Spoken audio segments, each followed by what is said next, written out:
How do you have the humility that allows the customer to lead you, and at the same time the conviction that allows you to lead your customer?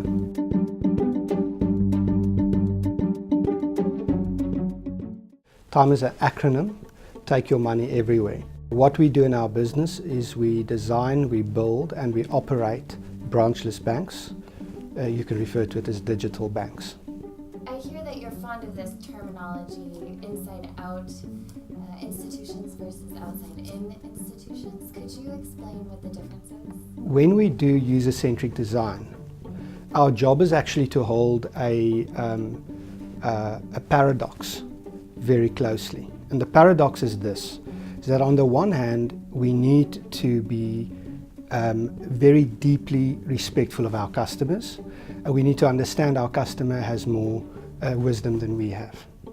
On the other hand, we have to have design conviction or creative conviction. We have to believe that there's something in the immediately sort of adjacent possibilities of life that we see that our customer doesn't yet see.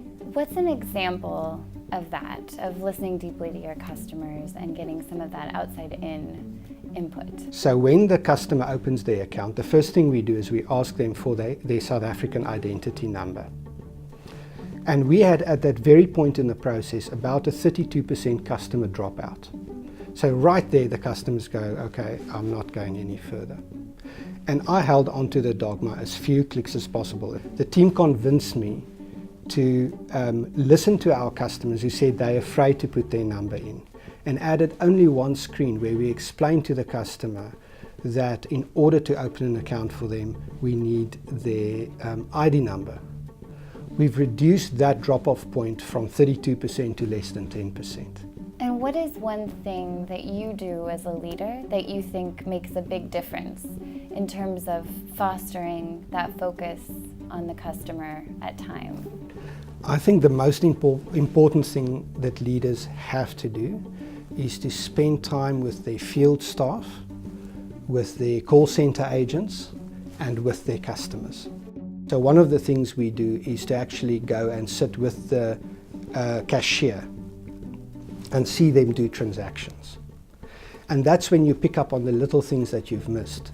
The fact that on a certain outdated till point system, your transaction is still sitting 3 levels down into the menu. So what is your process? How often do you roll up your sleeves and go out into the frontline work? Not nearly often enough. So one of the challenges with a startup business and doing these things in the context of a startup is you get very busy with the sort of business of survival, of doing all the things that are required at a leadership and at a management level to keep the business going. So I've got a discipline of at least once a month. I think that I should do it at least double as often.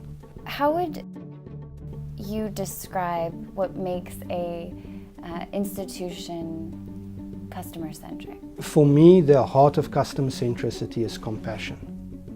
The Dalai Lama reminds us that the main beneficiary of compassion is not the world out there, it's us. It's the way we become as a result of being more compassionate.